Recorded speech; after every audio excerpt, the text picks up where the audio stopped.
including a win on Thursday down at Towson. Red hot Hofstra, right, like you said, and I think both teams are playing their best basketball coming into this game. Against Towson, Hofstra had 7 lead changes in that first half, and Cruz with 21 of his 32 points in that first. They're finding the three-point ball really well, and when you have the rookie Ed Mead playing the way he is, it's able to spread the floor out for Cruz to dish it out, create opportunities for his players. All-around effort from this team. And JJ, when's the last time we heard underdog and Fairfield in the same sentence? That's where we're at right now. That's why they're playing with a chip on their shoulder. And Marist, like you said, playing some of their best basketball. Season high 19 assists in that last game. Going to be a competitive night. Yeah, and Charleston Southern is playing a UNC team. Came into this season with a lot of question marks, which will come when you're losing 70% of your scoring. But this Tar Heel team is surrounded by a lot of underclassmen filling big shoes. Holy Cross has to come out flying on defense. They only allowed 55 points against Navy, but Lehigh, this is a team that's coming off a game, 4 different double-digit scores, so it's going to be a very back-and-forth contest. Katie doing a great job for this team, stepping up. We know defensively he's guarding the best player, but offensively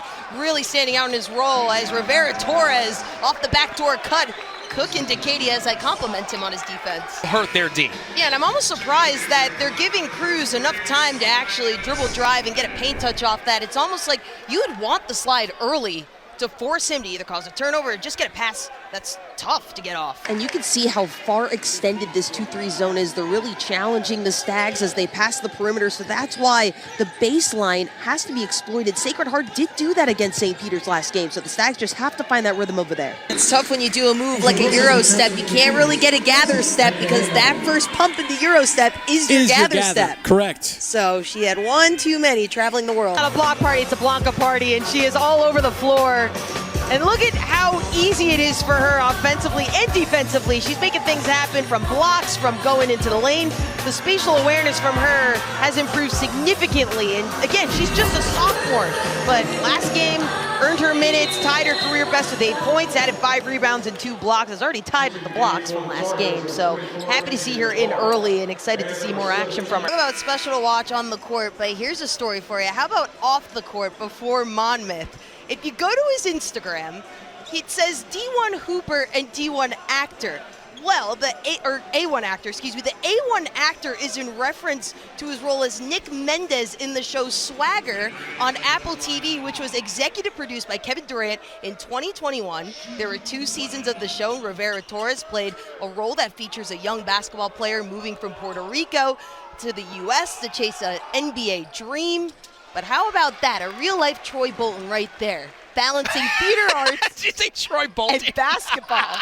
It's a beautiful story. You just made a High School Musical reference? Yep, I did. And everyone just seeming to have their way, whether it's in the paint with Lamoureux and also Herder from the three-point line too, but with Anderson from the 3, I mean, it was like Oprah Winfrey, you get a 3, you get a 3. She just kept on going. I mean, I can't keep count. She's 7 for 9 if you can't, but a stellar performance from her. Marist, though, has not been closing out on her like they should. Too much space. If she's able to pump her knees like that from the three-point line, able to set her feet, I mean, you got another thing coming. There's a reason she's shooting the way she is. And Rivera Torres, I've mentioned time and time before the long stride that he has and stepping right on that line in front of the referee. This is just how close this game would have been. He had a one-on-one on the baseline against Sunday, who he could have easily sped by. But just stepping out of bounds, giving Hofstra this advantage. What a drastic change once again with seconds left in this game. Coming into this first half, Cruz not playing like he usually does. You had to step up. So what was going through your mind? What did you have to give to this team today for that spark? And you mentioned the absence of Kennerly. It's been almost a month without her. How have you guys continued to fit the void? I said it in the broadcast. I said, listen, I walked in at 12:30. You were already putting up 40, 50 shots. When you're warming up, and it doesn't matter what the outcome is of the game, what's going through your mind? Like, what do you want to see? You guys are on a 3-game win streak right now. How do you keep it rolling? Positivity. Thank you, Brandon.